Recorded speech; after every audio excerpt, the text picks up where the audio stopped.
Вкарахме Basic на 6502 компютъра. На ROM има флашнат Basic интерпретатор. Вързвал съм го за терминал в серийна конекция.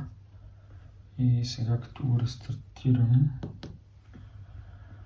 терминал влиза в Losmon и на адрес 8000 се намира интерпретатора. Искам да го рънна. Ето започва Basic, питаме за Memory Size. Като не напише нищо, го аутодетектва. Така и това е Basic. Сега се на ръка ще опитам да напиша нещо.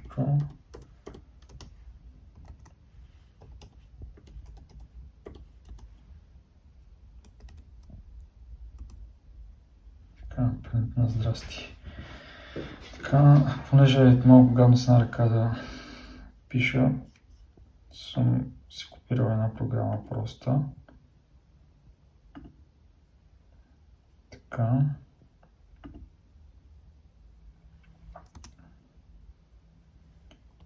Не видим правилно ли е въведена. Един цикъл от 1 до 3. Променлива I, което е 1 и умножава всеки път по 2 и я принти. Сега да видим. Напиша run.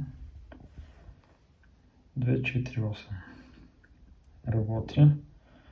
Освен стандартен Basic първа версия, има едни допълнителни инструкции, за да пиша тук на дисплея с течните кристали.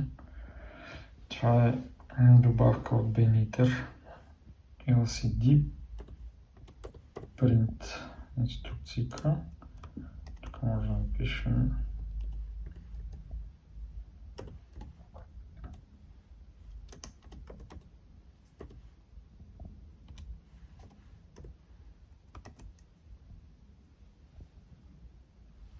сега като натисна Enter трябва да се изпише.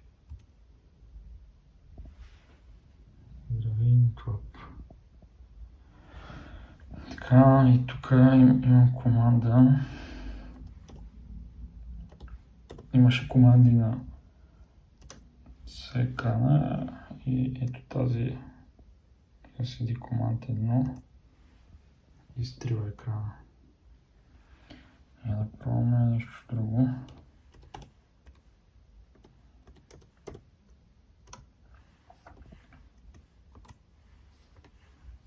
Какво ще направи? Изчисли го. Така, това е. Върви Basic вече.